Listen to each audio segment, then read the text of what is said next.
নমস্কার বন্ধুরা, ice cream for bird চ্যানেলে তোমাদের সবাইকে স্বাগত। তো আজকের আবার একটা নতুন ভিডিও, নতুন ইনফরমেটিভ ভিডিও নিয়ে তোমাদের কাছে আমি চলে এলাম। তো আমরা যারা পাখি পালন করি, তো তাদের ব্রিডিং যাতে ভালো হয় সেই চিন্তা কিন্তু আমরা সবাই করি, ঠিক আছে। তো ব্রিডিং আলটিমেট ভালো হবে সেটা কিন্তু সম্পূর্ণ আমাদের হাতে, যেহেতু আমরা খাঁচায় তাদেরকে পালন করছি। কারণ পাখি ন্যাচারালভাবে পরিবেশে যখন থাকে, তারা তাদের যা যা খাবার দরকার, শরীরে যা যা প্রয়োজনীয় জিনিস সব কিন্তু তারা প্রকৃতি থেকে নিয়ে নেয়। কিন্তু যদি আমরা যখন খাঁচায় পালন করছি, তাদের মধ্যে যে যে দরকার যে জিনিসগুলো, সেগুলো যদি আমরা না দিই, তাহলে কিন্তু ব্রিডিং কিন্তু ভালো হবে না, ঠিক আছে। তো সেই রকমভাবে আমরা পাখি যাদের আছে, যারা আমরা পাখি খেতে দিচ্ছি, তো আমরা চেষ্টা করি তাদের মধ্যে যে যে গুণাবলী দরকার সেই খাবারের মাধ্যমে প্রদান করা। তো তার জন্য আমরা সিড মিক্স ইউজ করছি, আমরা শাকসবজি ইউজ করছি, আমরা সফট ফুড ইউজ করছি, সব কিছুই দিচ্ছি, ঠিক আছে।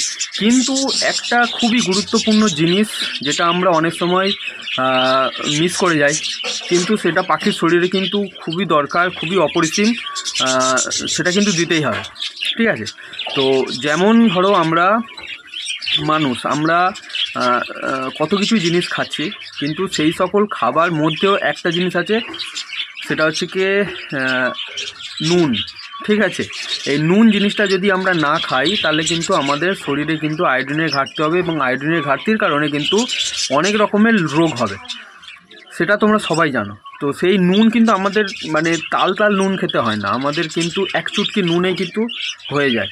তা আমরা রান্না করি, আমরা কতটা পরিমাণ নুন দিই, স্বাদ মতো নুন দিই, কিন্তু সেই নুনেই যথেষ্ট কিন্তু আমাদের শরীরে আয়োডিনের মানে ঘাটতি পূরণের জন্য। তো সেই রকমই পাখিদের শরীরেও কিন্তু নুনের ঘাটতি হয়। তো তারা যখন বাইরে থাকে, তারা কিন্তু পরিবেশে কোথায় নুন পাওয়া যায় তো তারা জানে, তো তারা সেরকম সেখান থেকে কিন্তু নিয়ে নেয়। কিন্তু আমরা যেহেতু খাঁচায় করছি, তো আমাদের চেষ্টা করতে হবে কিন্তু এক্সটার্নালভাবে কিন্তু তাদের শরীরে নুন এবং নুনের সাথে সাথে যে খনিজ লবণ জিনিসটা, সেটা কিন্তু মানে দেওয়ার জন্য। তো এবার নুন বলতে আমরা যে খাবার নুনটা খাই বাজার থেকে কিনে নিয়ে এসে, সেই নুন কিন্তু পাখিদের খাওয়ালে হবে না।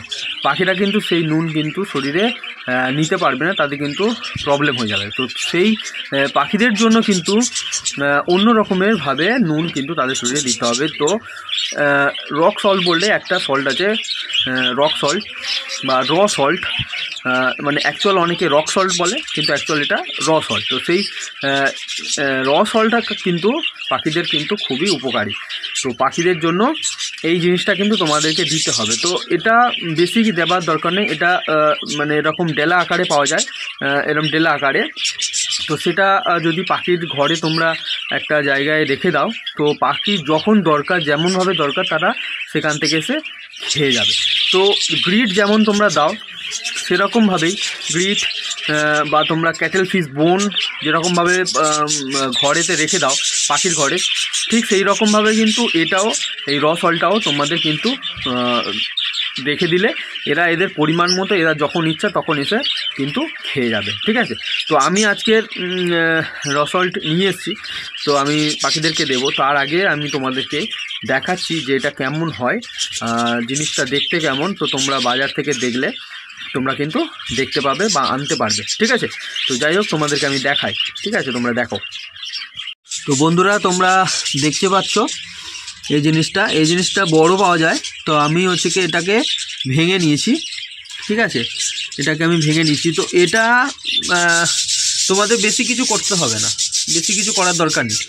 এটা এরকমভাবে বাটিতে রেখে তোমরা যদি দিয়ে দাও, তো হয়ে যাবে। অনেক সময় অনেকে করে কি, এই বাটিতে জল দিয়ে দেয়, জল দিয়ে দিলে সেই জলের মধ্যে এটা গুলে অনেকটা চলে যাবে। তো সেই জলটা রেখে দেয়, সেই জলটাও অনেক সময় খায়। তো সেটা দরকার নেই, এইটা রেখে দিলে, এটা এরকমভাবে রেখে দিলে ও পাখিগুলো আসবে, এসে ওরা কিন্তু অলরেডি চেটে খেয়ে যাবে, ঠিক আছে। তো পরিবেশে তোমরা অনেক সময় দেখতে পাবে পাখি হচ্ছে কি, বিশেষত এগুলো নদীর ধারে মেনলি হয়ে থাকে, কারণ নদী জলের মাধ্যমে অনেক খনিজ লবণ হচ্ছে কি জমা হয় কোনো একটা স্থানে, তো সেইগুলো জমা হতে হতে হতে হতে পাথরের সঙ্গে বা পাহাড়ের সঙ্গে বা কাদার সঙ্গে মিশে গিয়ে জমা, তো পাখি দেখবে সেখানে গিয়ে খাচ্ছে।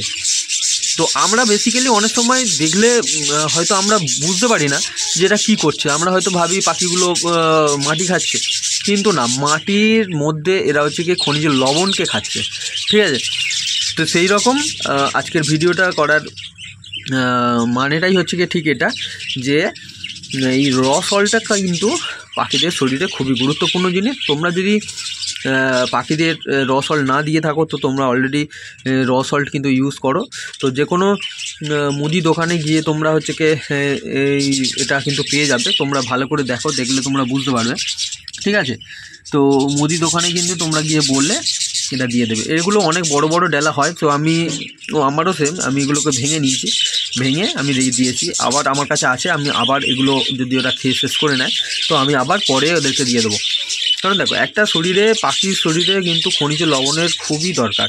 তো আমরা যেহেতু খাঁচায় পালন করছি, তো আমরা পাখিগুলো নিতে পারি না, বুঝতে পেরেছো তো ওই জন্য আমাদেরকে এরকমভাবে এক্সটার্নালভাবে দিতে হয়। আর এই খনিজ লবণ যদি আমরা পাখিদের শরীরে না দিই তাহলে কিন্তু এদের ব্রিডিংয়ে কিন্তু অনেকটা কিন্তু হ্যাম্পার হয়, পাখি কিন্তু ভালো ব্রিডিং করতে পারে না। তো যাই হোক বন্ধুরা, আজ আমি এদেরকে দিয়ে দিচ্ছি। তো আমি জানি না এখন ওরা হচ্ছে কি খাবে কি না নেমে, কারণ এগুলো তো সেই খাবারের মতো নয় যে যখন দিলাম ওরা শাকসবজির মধ্যে সে ছুটে পড়ে হামলে পড়ে খেয়ে নিল, সেরকম নয়, এগুলো যখন দরকার তখনই খাবে। তো আমি দিয়ে দিচ্ছি, যখন ওদের দরকার তখন খাবে। তো যদি খায় আমি তোমাদেরকে যদি দেখাতে পারি তো ভালো, আদারওয়াইজ কিছু করার নেই, ঠিক আছে। তো এই হচ্ছে ব্যাপার। তো আমার যে 3টে ঘর আছে এই মুহূর্তে, আমি তাদেরকে একটা একটা ভাঁড়ে 3টে দিয়ে দিয়েছি। তো এরকমভাবে 3টেই দিয়ে দেবো, ঠিক আছে। তো যাই হোক বন্ধুরা, আজকের ভিডিওটা এইটুকুই। আমি আশা করব যে তোমাদেরকে কিছু ইনফরমেশান আমি শেয়ার করতে পারলাম। তো তোমরাও চেষ্টা করো, যারা হচ্ছে কি এই র সল্ট না দিয়ে থাকো তারা কিন্তু অলরেডি র সল্ট কিন্তু দিয়ে দাও, ঠিক আছে। তো যাই হোক বন্ধুরা, ভিডিওটা আজকের এইটুকুই। যদি ভিডিওটা ভালো লাগে অবশ্যই কিন্তু চ্যানেলকে সাবস্ক্রাইব করো, আর লাইক কিন্তু অবশ্যই করতে হবে। কোনো কিছু বলা থাকলে কিন্তু কমেন্ট সেকশন খোলা আছে, তোমরা কিন্তু কমেন্ট করতেই পারো, আমি কিন্তু কমেন্টে উত্তর দেবো, ঠিক আছে। তো বন্ধুরা, আজকের এইটুকুই, আবার নেক্সট ভিডিওতে তোমার সাথে দেখা হচ্ছে, ঠিক আছে, টাটা।